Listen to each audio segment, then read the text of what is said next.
Hi, I'm David. Are you having any trouble setting priorities in your life and kind of keeping things straight? This little grid that I'm about to show you is something that probably will give you some help. It was developed a long, long, long time ago, and Stephen Covey has incorporated it in his 7 Habits of Highly Effective People. You can find some information about that in Covey's work, but I just wanted to show it to you here today. What happens to every single one of us is that we have different kind of things that come into our life. We have things that we think and others may think are urgent. But there are some things that come into our life that are not urgent.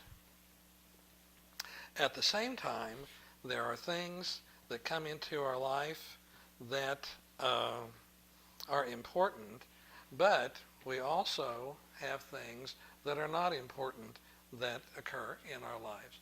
And this little grid sometimes helps us to determine which quadrant a certain event or issue might happen to fall in. Quadrant 1 is the things that are urgent and important. These are those really important things that have to be taken care of just right now and real quickly in all of our lives. But at the same time, there are some things that come into our lives that are important, but they're really not urgent, but nonetheless, they have to be taken care of pretty quickly. However, there are things that also in quadrant 3, things that are urgent that come into our lives that really aren't important. This may be a ringing telephone, for example. When you're in the middle of something that's important and the telephone is ringing and ringing and ringing and ringing, what do most of us do? We drop what we're doing and we go and answer the phone. Whether it's we don't know whether it's a telemarketer or whether it's our mom telling us there's something wrong with dad or what it is, but we will go and answer that phone and drop something sometimes that is a quadrant 1 or a quadrant 2 issue. Well, there is also quadrant 4, and these are the things that are neither urgent or important. But these are things that sometimes we find ourselves busying ourselves with on a daily basis. One thing that I like to ask clients to do is kind of keep track of all the things that you do over the period of 5 or 6 days. Just write them down. Anything that takes more than 4 or 5 minutes, literally write them down. And at the end of those 3 or 4 days, go step back and look and ask yourself, is this thing a quadrant 1? Is it important and urgent?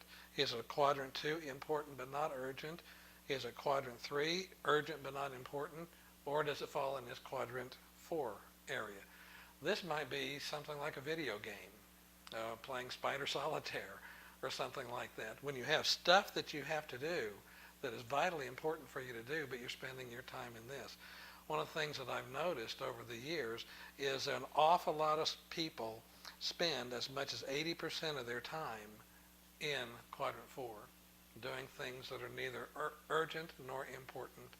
And then they're also tyrannized by the urgent, and what they wind up doing is devoting up to 95% of their life in doing things that are really not and truly important.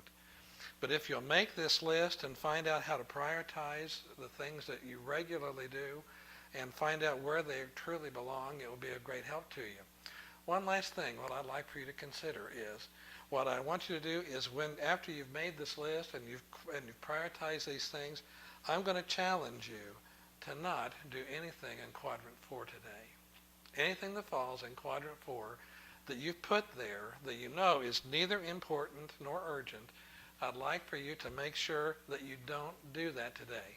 Devote that time and that energy on doing things in quadrant 2 and quadrant 1, getting the important things accomplished first and foremost. And then if you have some time, you can come down and play that game.